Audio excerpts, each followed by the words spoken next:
कुरुक्षेत्र लोकसभा सांसद नैब सिंह सैनी और थानेसर विधायक सुभाष सुधा ने यूक्रेन से सुरक्षित अपने घर वापस लौटे विद्यार्थियों का स्वागत किया। आपको बता दें कि केंद्र सरकार और हरियाणा सरकार ने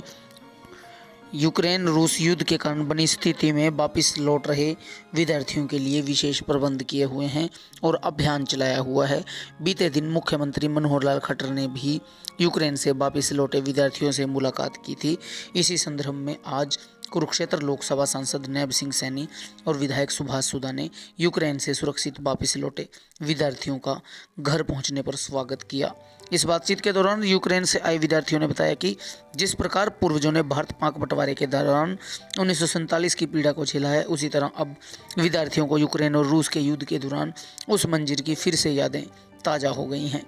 उन्होंने बताया कि 1 मार्च को बंकर से निकलने के बाद वे रेलवे स्टेशन पहुंचे और रेलवे के माध्यम से बॉर्डर का सफ़र तय किया। अगर रेलवे स्टेशन पर पहुंचने में कुछ मिनट भी देरी हो जाती तब तक घर वापस न लौट पाते। उन्होंने भारत और राज्य सरकार द्वारा किए गए प्रयासों की जमकर प्रशंसा की।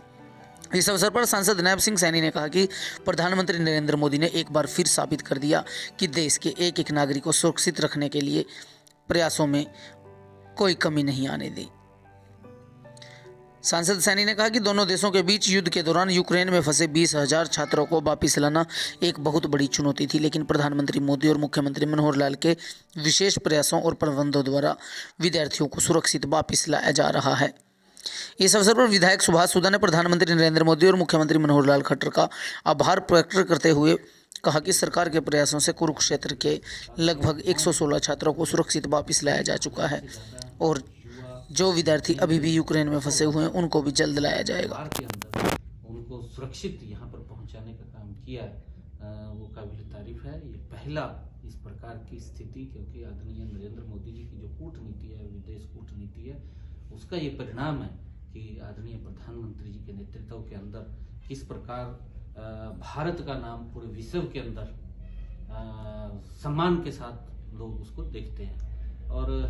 एक अलग प्लानिंग बना करके हर बच्चे को लेकर के आने का काम किया है और बच्चे इस बात को लेकर के बड़े अप्रिशिएट कर रहे हैं कि जो आदरणीय नरेंद्र मोदी जी ने, भारत सरकार ने जो काम किया, उसके साथ साथ हमारी स्टेट्स गवर्नमेंट्स भी आदरणीय मनोहर लाल जी के नेतृत्व के अंदर भी हर स्थिति को पूर्वाच किया जा रहा था। हम स्वयं भी देख रहे थे, क्योंकि सभी के सभी नंबर जो डायरेक्ट सीधे नंबर थे वो हमारे पास भी थे। हम भी लगातार वहाँ पर संपर्क में थे और आदरणीय विधायक मिलना हुआ जो यूक्रेन से वापिस आए हैं और वो देश के प्रधानमंत्री आदरणीय नरेंद्र मोदी जी का, भारत सरकार का बहुत धन्यवाद कर रहे हैं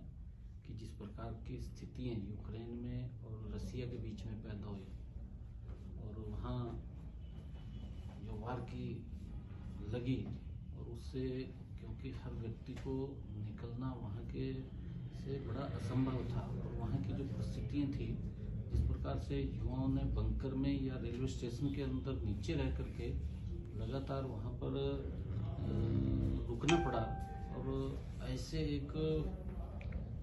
हमें मालूम है कि एक आग का गोला हमारे सामने है। उस स्थिति के अंदर जो भारत सरकार ने, आदरणीय नरेंद्र मोदी जी ने जो कार्य किया है वो बड़ा काबिल तारीफ है। मिशन गंगा के तहत जिस प्रकार से एक अलग कमेटी का गठन किया, कमेटी का ही गठन नहीं किया, अलग से मंत्रियों की ड्यूटी लगाई गई अलग अलग कंट्रीज में जो संबंधित वहाँ के स्टेट्स थे, उन स्टेट्स को कंट्रीज में जा करके वहाँ पर बैठा करके मंत्रियों को फुल पावर ये दी गई भी एक भी बच्चा हमारा वो छूटे ना, एक एक बच्चे को हम लेकर के आएंगे और सुरक्षित वहाँ से हम निकाल करके लेकर के आएंगे। हर उनको सभी पावर के साथ वहाँ पर भेजा आदरणीय प्रधानमंत्री।